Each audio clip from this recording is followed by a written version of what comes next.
Let me acknowledge the Ministry of Finance, and then the UN Country Coordinator, Head of Local Government Service, the Chief Director, Ministry of Gender, my very own, and then the Coordinating Director, Ministry of Finance, directors of departments and agencies and other ministries here, representatives from UNECA and our development partners, members of civil society and the private sector, the media, distinguished ladies and gentlemen, good morning. Good morning. I deem it a great honor to be part of this important meeting. I wish to express my sincere appreciation to the Ministry of Finance and the United Nations Economic Commission for Africa for convening this critical forum on the theme Bridging Social Protection Gap in Africa and the Arab Regions. The theme speaks directly to our core mandate as a ministry, and more importantly, a call to uphold dignity, advance equity, and ensure that no one is left behind. Distinguished participants, social protection is the foundation of inclusive development and a powerful catalyst for economic productivity. Yet, despite progress in recent decades, gaps in coverage remain vast. Globally, 2 billion people in low and middle income countries remain uncovered or inadequately covered by social protection, with Africa and South Asia bearing the largest share of this exclusion. In Ghana, poverty remains a pressing reality. According to the latest estimates, under the international poverty line of $2.15 per person per day, Ghana's poverty rate was about 25.9% in 2024, reflecting a modest reduction, but still signaling that significant population is unable to meet basic needs. While national average are useful, they mask persistent inequalities and vulnerabilities. The reality is that poverty is not simply about income, but spans education, health, employment, and access to essential services. And these are dimensions that social protection systems are uniquely positioned to address.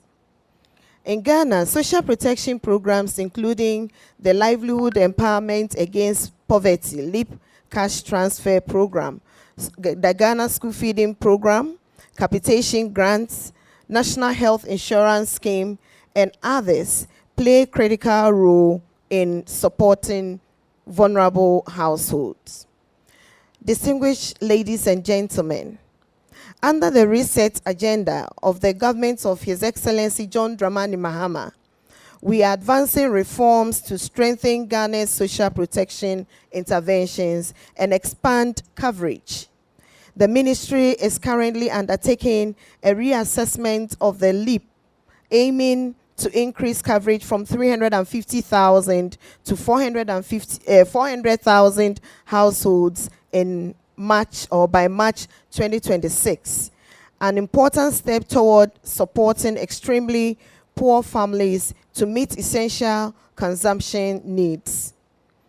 The LEAP Management Secretariat has received preliminary data on all eligible households, and verified households are expected to receive their first grants under the new LEAP by March 2026. We also celebrate the landmark passage of the Affirmative Action Act, which reinforces women's equitable participation and leadership and decision-making, a critical pillar of social justice and inclusive development. Moreover, the Social Protection Act 2025, Act 1148, has now come into force, providing a legal framework for coordination, integration, and sustainable financing of Ghana's social protection system. This marks an essential transition from fragmented project-based support to a rights-based unified social protection architecture. Despite these gains, significant challenges persist. Coverage gaps remain, with many poor and vulnerable citizens, including persons with disability, older persons without pensions, informal workers, and households in remote areas still without consistent access to benefits. The inadequacy or the adequacy of benefits often falls short of what is needed to lift households sustainably out of poverty and deprivation. Our strategy, therefore, anchored on the new enacted law, focuses on three key pillars. 1, domestic financing. We are strengthening collaboration with the Ministry of Finance to secure predictable, sustainable funding and ensure social protection is fully mainstreamed into national budgeting processes.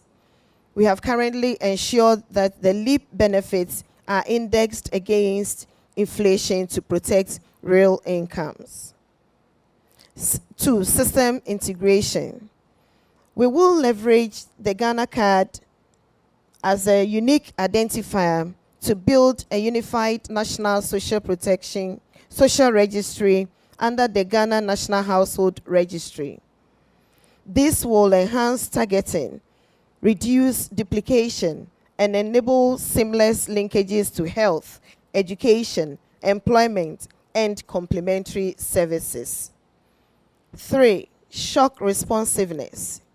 We are developing mechanisms to allow rapid scale-up of social protection support during climate-related health or economic shocks, protecting progress and supporting households in times of crisis. To our development partners, we call on you to align support with our national social protection strategies and laws, and to continue investing in capacity building, innovation, and long-term systems strengthening. To the Ministry of Finance and our MDAs, let us work collectively to reset and reinforce Ghana's social protection landscape. The social protection law mandates deeper partnership in financing, coordination, and integration. To all stakeholders, the passage of these landmark laws marks not an end, but the beginning of a new chapter, one defined by effective implementation, accountability, and sustained commitment. Let this forum renew our collective promise to the Ghanaian. Let this forum renew our collective promise to the Ghanaian people. Together, let us close the gaps and build a resilient, inclusive, and equitable social protection system that safeguards our citizens.